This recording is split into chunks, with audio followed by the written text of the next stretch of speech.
Presiden memanggil Wakil Ketua DPR Sufmi Dasko Ahmad, Menteri Sekretaris Negara Prasetyo Hadi, Menteri Luar Negeri Sugiono, dan Sekretaris Kabinet Teddy Indra Wijaya pada Jumat malam. Pertemuan membahas sejumlah hal, diantaranya adalah pemulihan pasca bencana di Pulau Sumatera dan penguasaan khusus di awal tahun.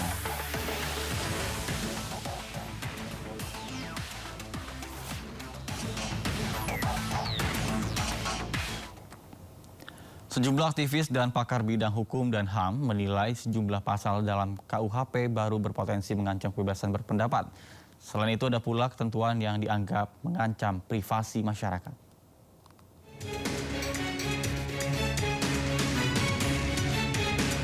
Undang-Undang Nomor 1 Tahun 2023 tentang Kitab Undang-Undang Hukum Pidana berlaku efektif mulai Jumat 2 Januari 2026. Pemberlakuan ini tepat 3 tahun sejak diundangkan pada 2023 lalu. Sejumlah pakar serta aktivis bidang hukum dan HAM menilai sejumlah pasal berpotensi mengancam kebebasan berpendapat dan mengancam privasi. Di antaranya pasal 218 KUHP tentang penghinaan presiden dan wakil presiden. Pasal ini merupakan delik aduan, yakni terduga pelaku bisa diproses hukum jika ada aduan langsung dari presiden atau wakil presiden. Ancamannya paling lama 3 tahun penjara. Kemudian pasal 240 KUHP tentang penghinaan lembaga negara. Setiap orang di muka umum yang menghina pemerintahan yang sah dan berakibat kerusuhan bisa terancam hukuman maksimal 3 tahun penjara. Ada pula pasal 256 KUHP tentang penyelenggaraan pawai, unjuk rasa dan demonstrasi tanpa izin serta menimbulkan keonaran atau huru-hara di masyarakat. Pelakunya bisa terancam hukuman 6 bulan penjara. Selanjutnya, pasal 2 KUHP yang mengakui hukum adat atau aturan yang berlaku di suatu daerah. Pelanggarnya bisa dipidana.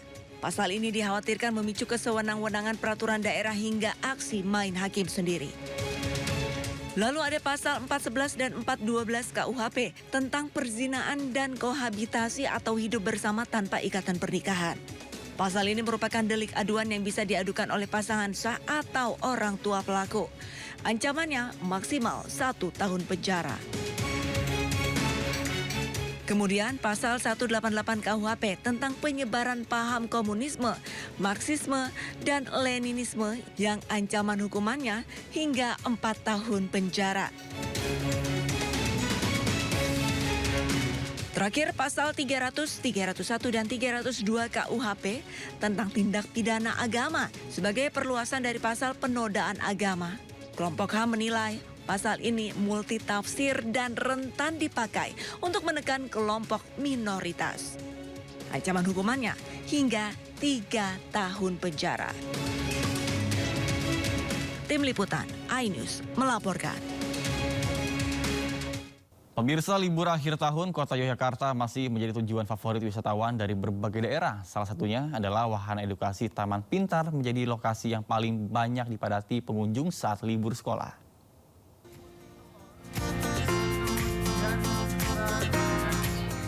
Tak jauh dari kawasan titik 0 km Kota Yogyakarta, keramaian wisatawan terjadi di Taman Pintar Yogyakarta. Destinasi wisata edukasi ini menjadi pilihan utama bagi wisatawan keluarga yang membawa anak-anak. Berbagai wahana permainan dan alat peraga sains dipenuhi antrian pengunjung. Lokasi ini menjadi favorit bagi kalangan keluarga karena selain bermain, anak-anak pun dapat melihat dan mencoba langsung berbagai media belajar. Pihak pengelola Taman Pintar menyebut jumlah kunjungan meningkat tajam hingga mencapai 5.000 kunjungan per harinya. Meski kondisi cukup padat, para wisatawan mengaku tetap antusias menikmati momen liburan mereka. Dari Kota Yogyakarta, Daerah Istimewa Yogyakarta, Kaliwisma, iNews melaporkan. Pemirsa, Menteri HAM Natalius Pigai angkat bicara terhadap teror yang didalami sejumlah influencer yang mengkritik penanganan bencana di Sumatera. Selain meminta polisi untuk usut tuntas, Pigai juga ingatkan influencer tidak melakukan framing kepada pemerintah sebagai pelaku teror.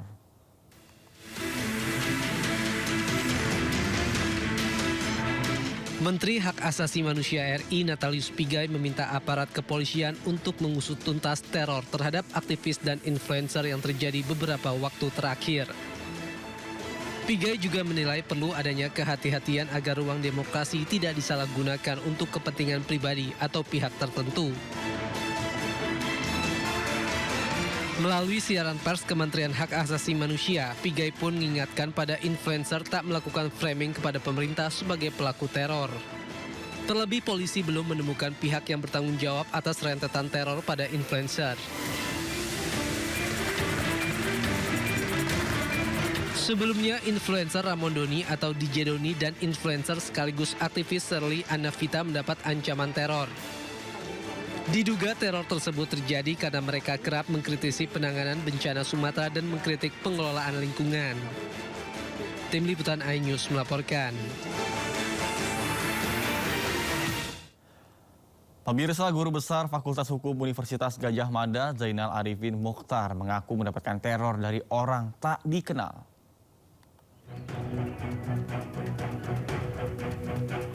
Pengakuan ini disampaikan Zainal Arifin Mokhtar atau yang akrab disapa Uceng di akun Instagram pribadinya.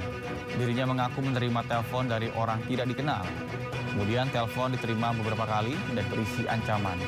Uceng diminta menghadap ke Polresta Yogyakarta dan membawa KTP. Jika tidak, Uceng akan ditangkap.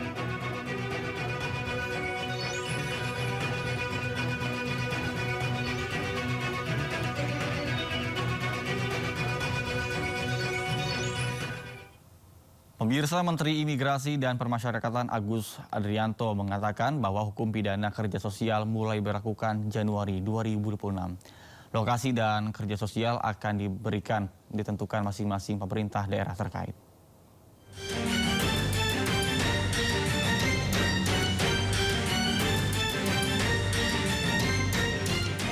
Menteri Imigrasi dan Pemasyarakatan Agus Andrianto menyatakan hukuman pidana kerja sosial akan mulai diterapkan setelah KUHP dan KUHAP resmi berlaku pada 2 Januari 2026.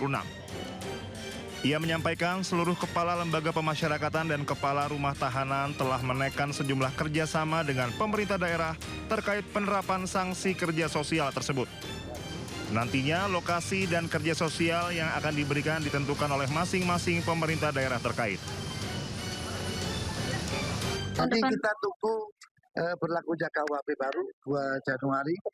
Nanti hasil koordinasi para kalapas Karutan dengan pemerintah daerah ini sudah membuat beberapa alternatif dan tempat dan jenis pekerjaan yang dikerjakan. Mahkamah Agung sudah bersurat ya Pak? Sudah. Tadi sudah sampaikan. Sementara Ketua Kamar Pidana Mahkamah Agung Prim Haryadi membenarkan jika Kejaksaan Agung mengusulkan agar hakim hanya memutus durasi pidana sosial. Adapun soal jenis pidana kerja sosial dan tempat melakukannya ditentukan jaksa eksekutor. Prim mengatakan hingga saat ini Mahkamah Agung masih membahas masalah ini dan belum mengambil keputusan atas usulan kejaksaan.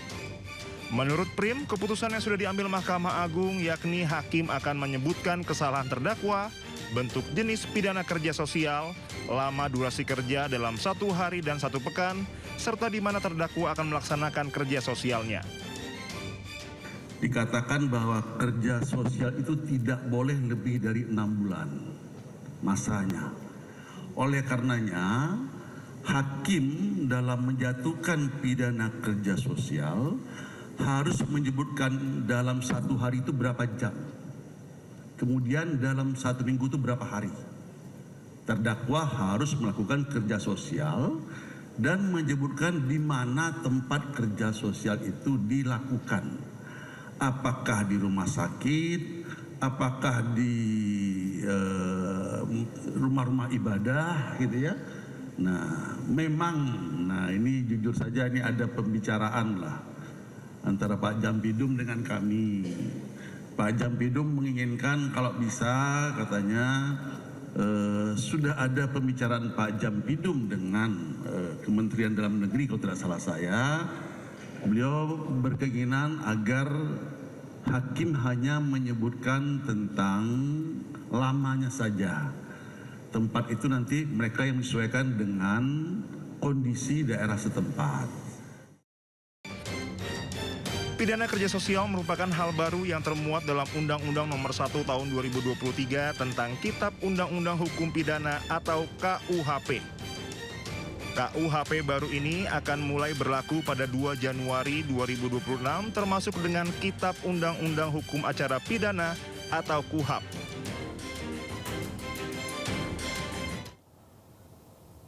Pemirsa, Presiden Prabowo Subianto bertemu dengan Wakil Ketua DPR Sufmi Dasko Ahmad dan sejumlah Menteri Kabinet Merah Putih di Rumah Dinas Presiden, Jalan Widya Chandra, Jakarta Selatan.